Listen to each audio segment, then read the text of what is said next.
स्वागत है दोस्तों सभी का एक बार फिर से YouTube channel the competitive forum पर। जैसे कि आप लोग को पता होगा, हम लोग अभी ज्योमेट्री कर रहे हैं। ज्योमेट्री में टाइप 2 में क्वेश्चन नंबर 1 to 30 हम लोग कंप्लीट कर चुके हैं। अब हम लोग क्वेश्चन नंबर 31 से आगे कंटिन्यू करेंगे। ठीक है दोस्तों, अगर आप लोग हमारे वीडियो को पसंद कर रहे हैं तो एक बार लाइक जरूर कीजिएगा और अपने दोस्तों के बीच शेयर कीजिएगा। ठीक है, चलिए हम लोग देखते हैं हमारा next question, question number 31। Question number 31। Question number 31 बोल रहा है दोस्त, एक त्रिभुज है, त्रिभुज एबीसी में AB बराबर AC है। दो साइड, एक साइड AB और एक साइड AC है, जो दोनों का लेंथ बराबर है तथा BA को D तक बढ़ाया गया जाता है तो AC बराबर AD हो जाता है। तो एंगल BCD कितना होगा? ठीक है दोस्तों, तो देखिए ये एक त्रिभुज है A, B और C, ठीक है, जिसमें AB बराबर हमारा AC है। AB बराबर ये AB का साइड, ये बराबर है AC का। ठीक है, उसके बाद बोल रहा है BA को D तक A से बढ़ाया जाता है।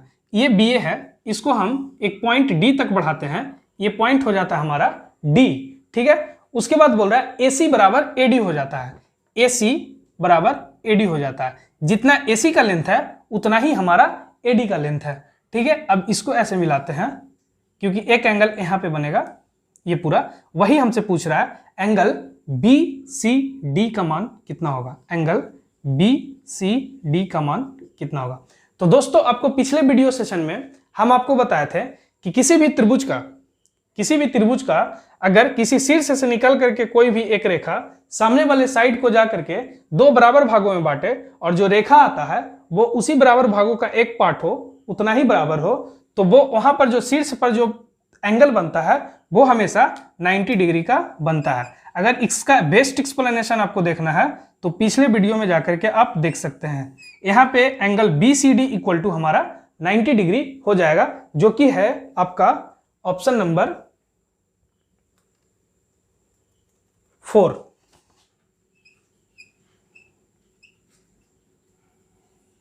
ठीक है दोस्तों, समझ में आ गया होगा आपको। चलिए दोस्तों अब देखते हैं हमारा नेक्स्ट क्वेश्चन, क्वेश्चन नंबर है 32।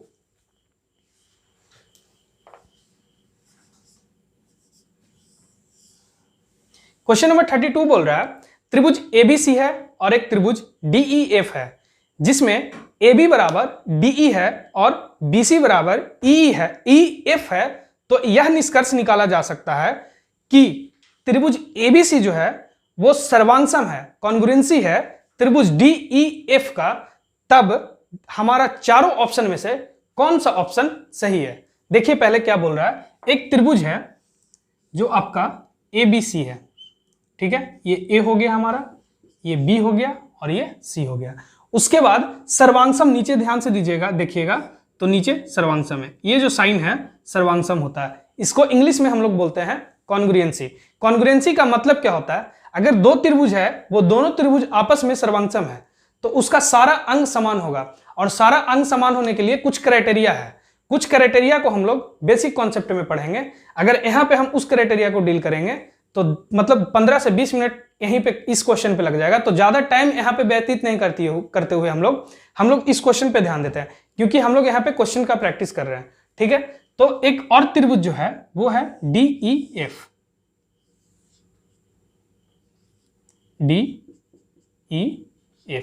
और ABC त्रिभुज, DEF त्रिभुज आपस में एक दूसरे के सर्वांशम है, और सर्वांशम तब होंगे जब उसका सारा अंग त्रिभुज का, दोनों त्रिभुज का समान होगा।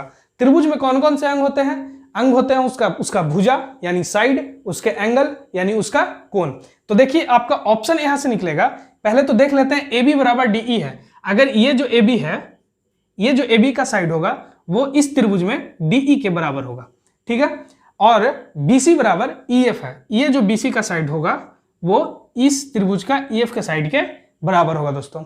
तो यहां पे जैसे ही देखेंगे कि दो साइड आपस में बराबर है, और तब इसका हमको याद आएगा कि ये अगर एंगल बराबर हो गया हो जाएगा तो ये दोनों त्रिभुज आपस में कॉन्ग्रुएंसी हो जाएंगे। तो यही तो चीज है, A B C D E F, अगर angle A B C equal to angle D E F अगर इक्वल में आ गया तो ये हमारा त्रिभुज कॉन्ग्रुएंसी हो सकता है। क्यों हो सकता है? साइड एंगल साइड एक क्राइटेरिया है, साइड एंगल साइड, भुजा कोण भुजा जिसको हिंदी में बोलते हैं भुजा कोण भुजा, ये क्राइटेरिया है। अगर ये इस पे सेटिस्फाइड कर गया तो हमारा ये दोनों त्रिभुज आपस में सर्वांग सम हो जाएंगे। तो देखेंगे हमारा एबीसी और डीईएफ किस ऑप्शन में है। Angle ABC equal to angle DEF हमारा ऑप्शन नंबर 4 में है। तो ऑप्शन नंबर 4 हमारा बिल्कुल सही आंसर है। चलिए दोस्तों, अब हम लोग देखते हैं हमारा नेक्स्ट क्वेश्चन। क्वेश्चन नंबर है 33, ठीक है 33।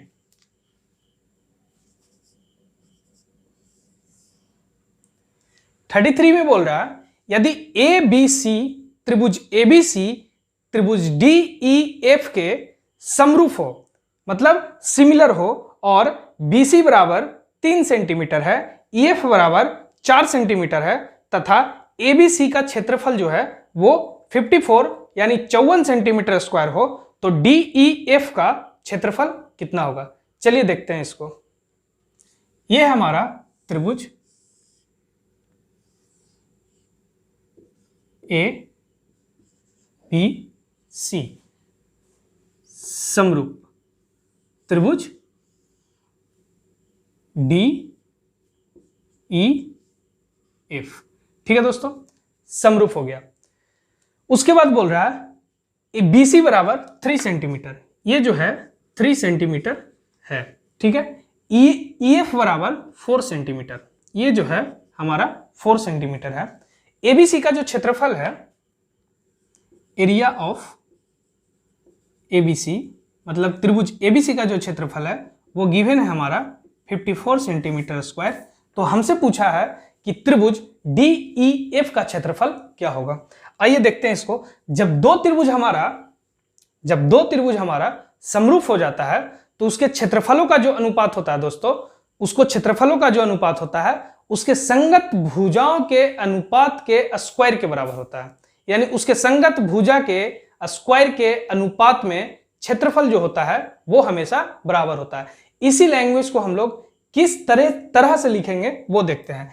Area of ABC, area of त्रिभुज एबीसी मतलब त्रिभुज एबीसी का क्षेत्रफल बटा एरिया ऑफ त्रिभुज डीईएफ, ठीक है, इक्वल टू इसका संगत भुजा कौन है, जितना बीसी बराबर ईएफ, ठीक है, बीसी और ईएफ बराबर नहीं, सॉरी, बीसी जितना बीसी है बीसी 3 और इसका संगत भुजा बीसी बटा ईएफ हो जाएगा। ऐसे लिख देते हैं पहले एक बार और, बीसी बटा ईएफ।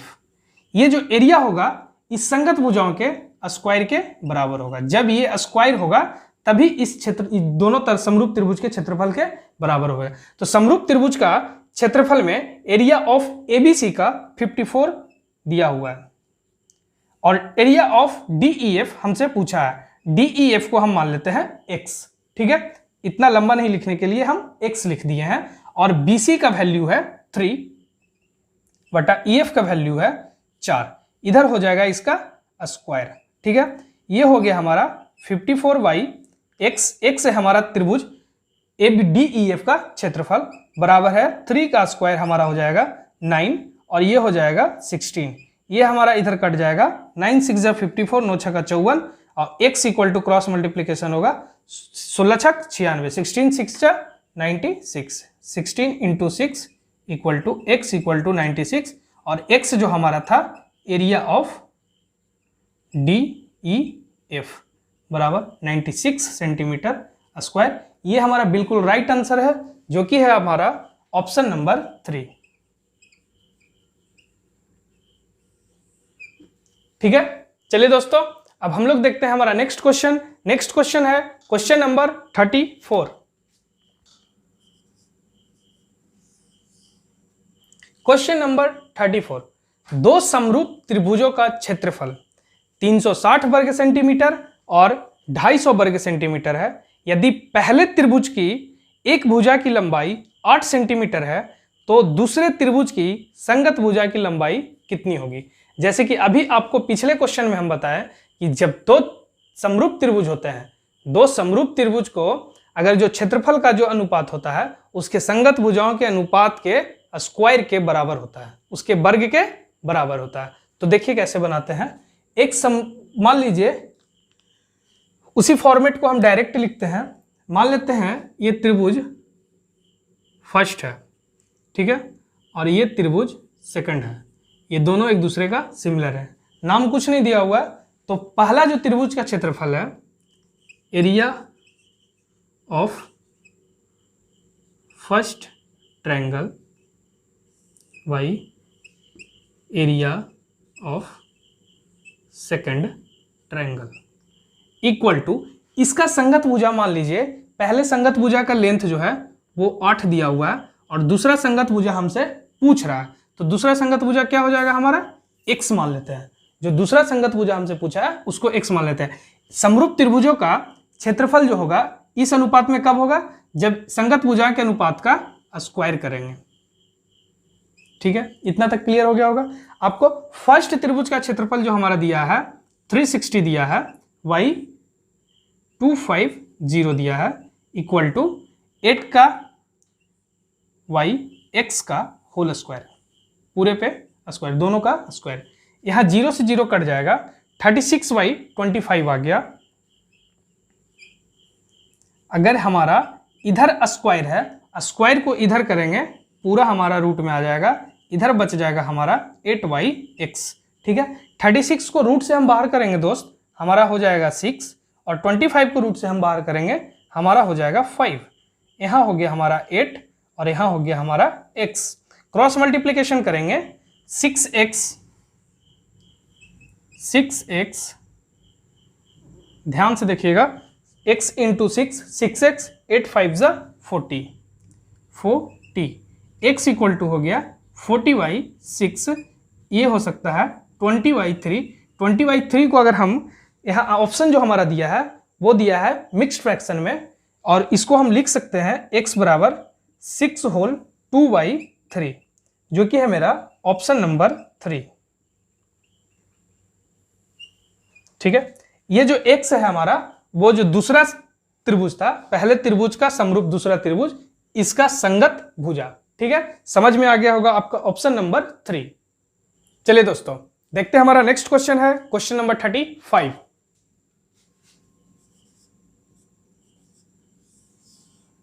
क्वेश्चन नंबर 35, त्रिभुज एबीसी में दो बिंदु D और E क्रमशः AB और BC रेखाओं पर इस प्रकार है कि AC, DE के समानांतर है। तो त्रिभुज ABC और त्रिभुज DBE है, और ऑप्शन 4 दिया है। पहला ऑप्शन बोल रहा है केवल तभी समान जब D रेखाखंड AB के बाहर हो। ऑप्शन 2 है केवल तभी सर्वांगसम जब D रेखाखंड AB के बराबर हो। ऑप्शन 3 है हमेशा समरूप, और ऑप्शन 4 है हमेशा सर्वांगसम। तो चलिए क्वेश्चन को देखते हैं, क्वेश्चन किस कंडीशन से बोल रहा है। सबसे पहले देखेंगे त्रिभुज एबीसी है, ए है, बी है, सी है। त्रिभुज एबीसी में एबी और बीसी रेखाओं पर, एबी और बीसी रेखाओं पर इस प्रकार है, एसी डीई के समानांतर है। डी और ई बिंदु, पहला बिंदु एबी पर है जो डी है, और दूसरा बिंदु बीसी पर है जो ई है। जो डीई रेखा है वो बीसी के एसी के समानांतर है, एसी डीई के समानांतर है। एसी जो है वो पैरेलल है डीई का। तो त्रिभुज एबीसी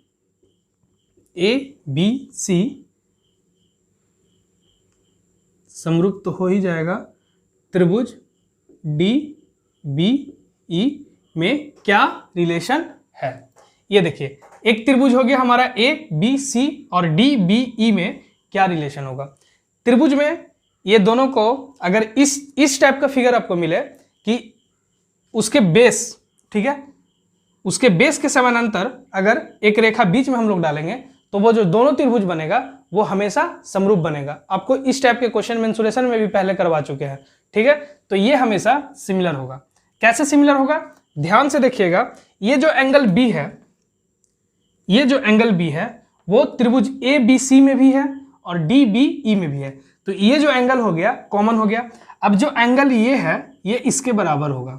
कैसे बराबर होगा, अगर ये दो लाइन एक दूसरे को पैरेलल है, ये ट्रांसवर्सल है, देखिए यहाँ पे ये लाइन डी ई ए सी पैरेलल है, ये जो बी सी रेखा है ये इसका ट्रांसवर्सल है। और जब लाइन ट्रांसवर्सल होता है तो संगत कोण होते हैं, संगत कोरस्पॉन्डिंग एंगल से ये दोनों आपस में बराबर होते हैं।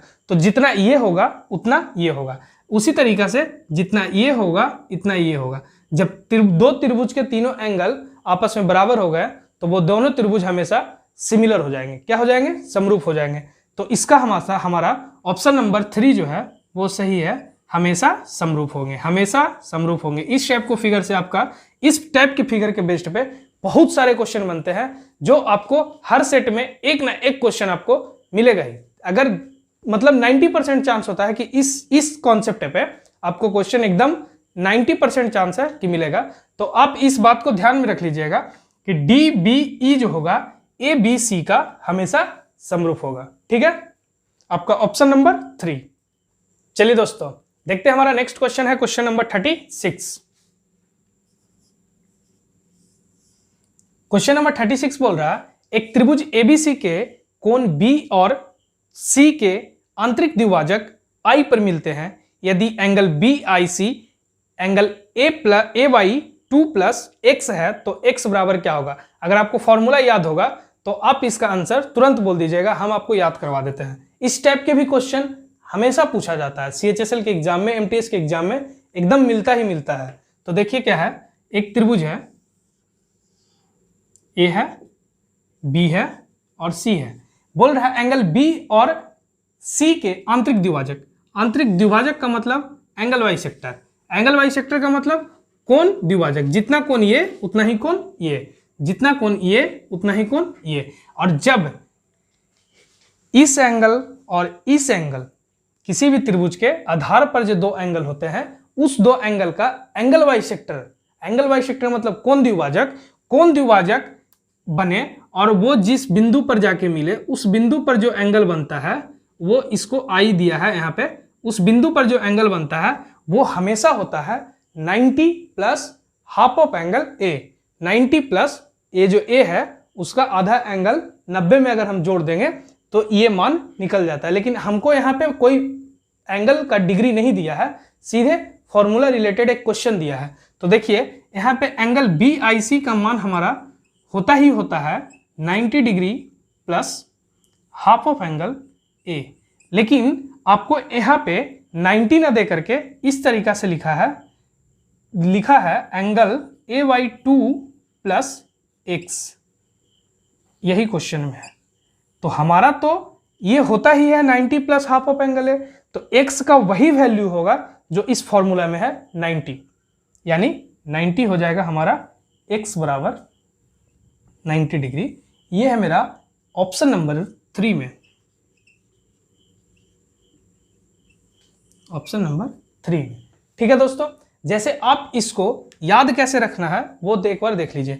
किसी भी त्रिभुज में उसके बेस्ड पर, उसके आधार पर जो दो बने एंगल होते हैं, अगर उस एंगल, दोनों एंगल का एंगल बाइसेक्टर जिस बिंदु पर मिलता है उस बिंदु पर बना कोण हमेशा 90 plus half of angle A होता है। ए कौन सा एंगल? ऊपर वाला जो शीर्ष पे होता है, उसका आधा प्लस 90 में जोड़ दीजिए, आपका एंगल बाइसेक्टर से बने जिस बिंदु पर कोण होते हैं वो आपका निकल जाएगा। और यहाँ पे हमारा कोई एंगल नहीं दिया था, हमको यहाँ पे फॉर्मूला से रिलेटेड एक क्वेश्चन दिया था, मतलब फॉर्मूला को फिलअप करना था कि इस x का वैल्यू हमारा क्या होगा।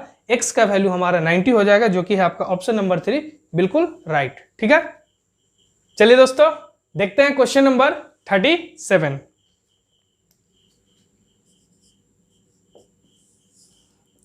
क्वेश्चन नंबर 37 में बोल रहा है त्रिभुज एबीसी में, पहले क्वेश्चन को रीड कर लेते हैं एक बार, क्योंकि क्वेश्चन को समझना बहुत ही अति आवश्यक होता है। ठीक है, क्वेश्चन को पढ़िए। त्रिभुज एबीसी में माध्यिका एडी बीई और सीएफ की अब संधि जी पर होती है तो निम्नलिखित में से क्या सही है। अब आप ध्यान दीजिएगा बोर्ड पे, ये है ए, ये है बी और ये है सी। इसका जो एक त्रिभुज में कितना माध्यिका होता है, 3 माध्यिका होता है। और तीनों माध्यिका कहां से निकलता है, तीनों माध्यिका अपने त्रिभुज के तीनों वर्टेक्स मतलब तीनों शीर्ष से निकल करके सामने वाले साइड पे जाके मिड पॉइंट पर मिलता है, मध्य बिंदु पर जो मिलता है उसी को हम लोग बोलते हैं माध्यिका। और तीनों माध्यिका जिस बिंदु पे मिलता है उस बिंदु को बोलते हैं हमेशा केंद्रक, ग्रेविटी सेंटर, सेंट्रॉइड। ठीक है, ध्यान में रखिएगा। इस टाइप से भी क्वेश्चन पूछ देता है कि त्रिभुज में जो तीनों माध्यिका है जिस बिंदु पर मिलती है उस बिंदु को क्या बोलते हैं, पूछा हुआ क्वेश्चन है। ठीक है, एसएससी का, उसको बोलते हैं हम लोग केंद्रक।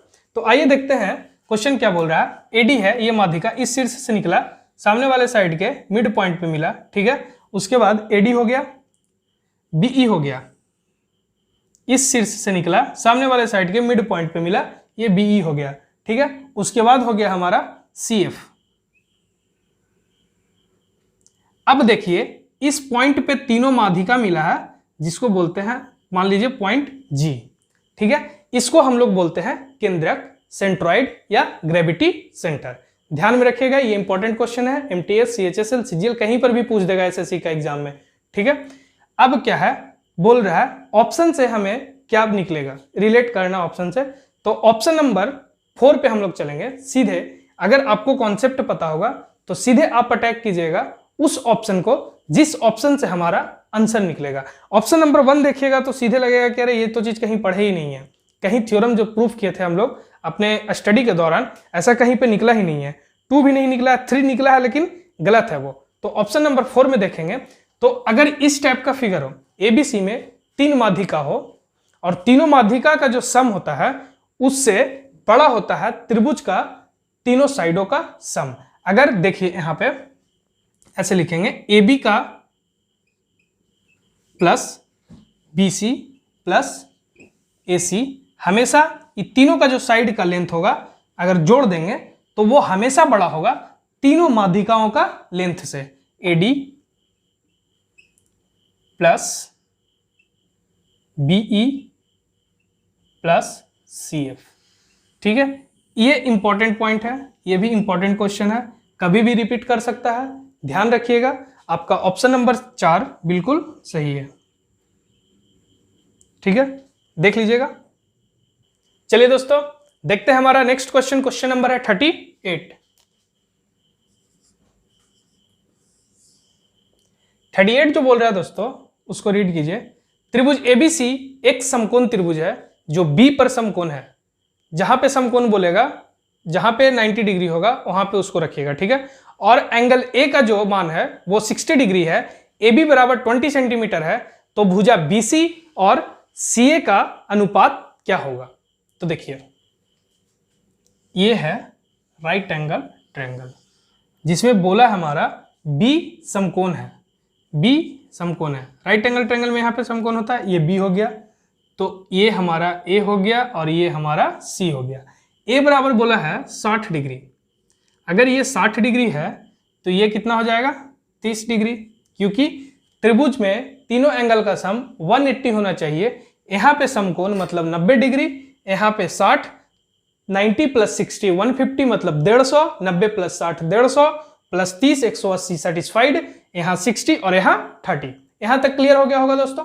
अब देखिए हमको बोला है कि ए बी बराबर जो है वो 20 सेंटीमीटर है। ए बी बराबर कितना है 20।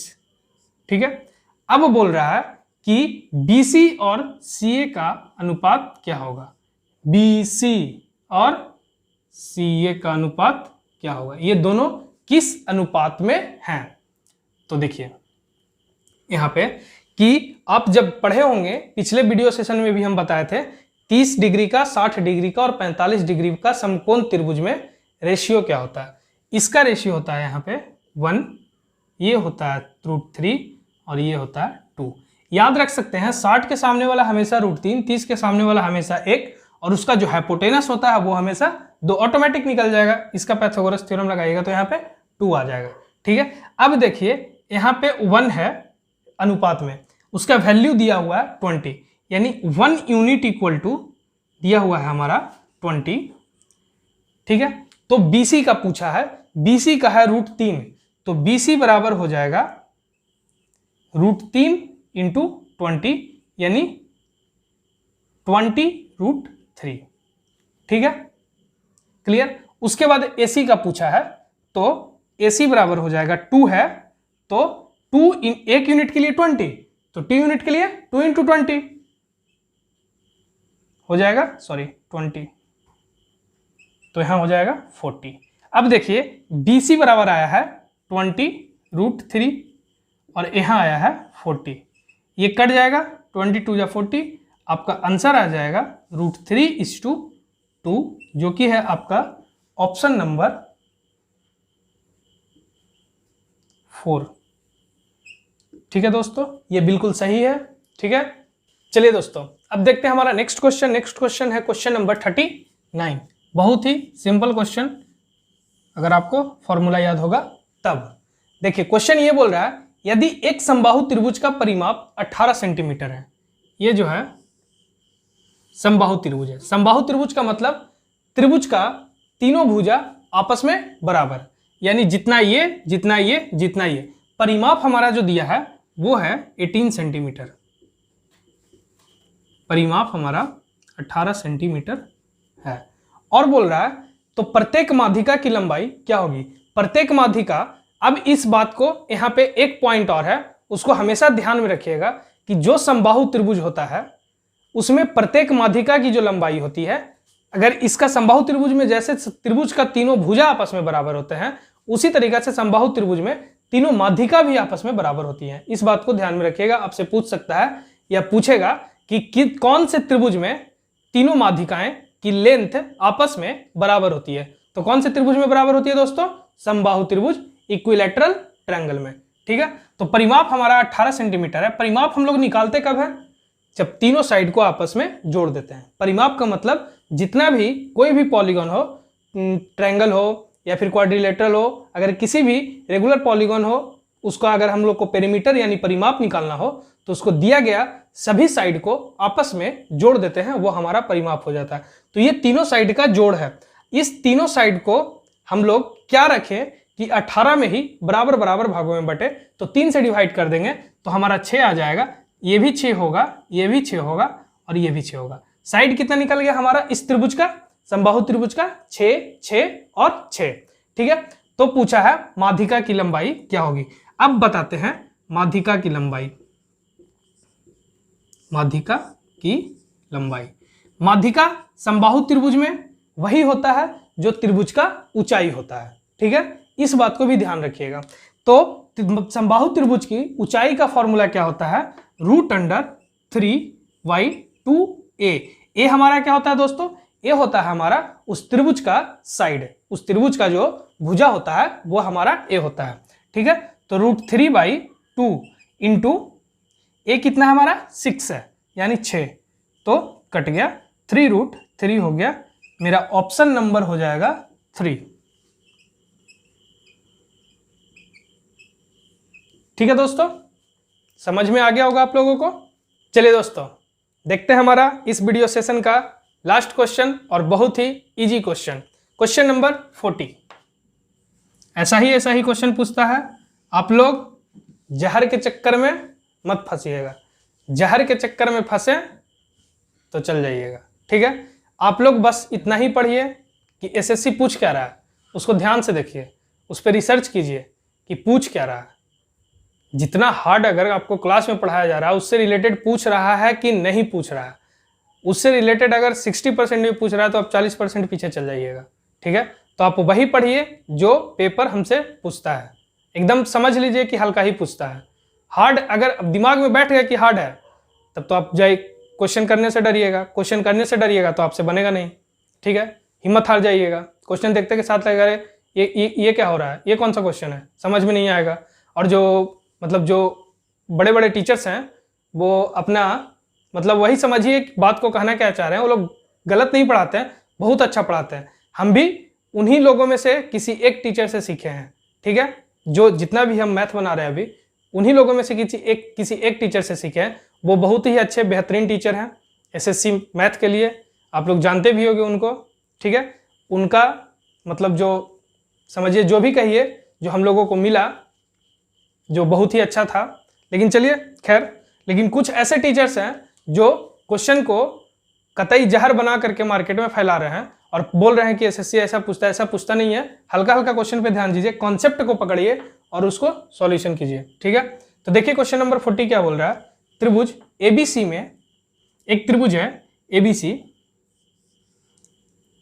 ए बी सी में angle A plus angle B equal to 70 degree है और angle B plus angle C equal to 130 degree है, तो एंगल ए का मान क्या होगा, ठीक है।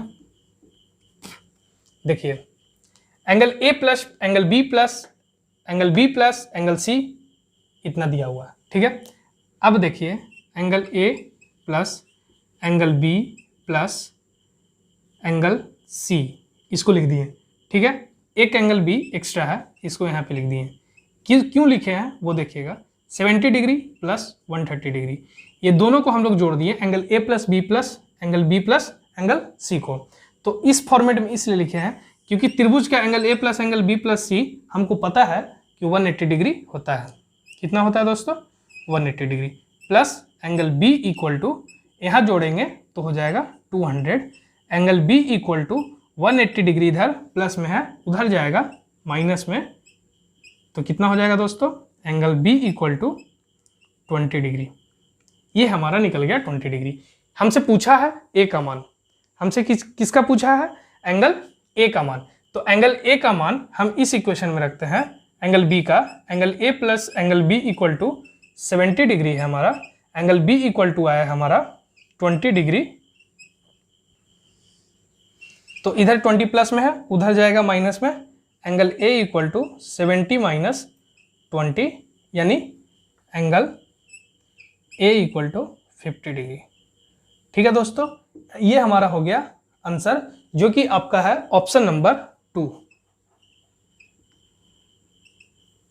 ठीक है दोस्तों। आप लोग को समझ में आ गया होगा बहुत ही अच्छे ढंग से। हम लोग इस टाइप 2 में क्वेश्चन नंबर 40 तक कंप्लीट कर चुके हैं।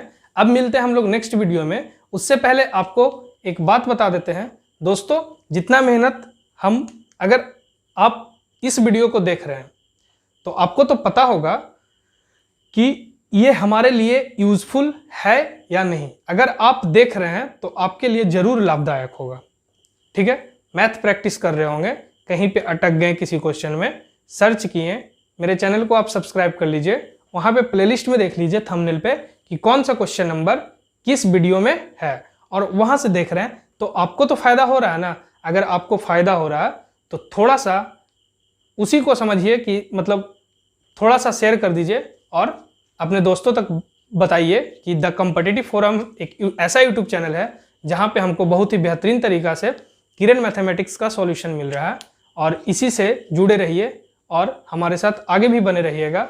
आगे बने रहने के लिए सब्सक्राइब कीजिए, तो बेल आइकन को जरूर दबा दीजिए ताकि आने वाला नेक्स्ट वीडियो आपको तुरंत पता चल जाए, ठीक है दोस्तों। धन्यवाद।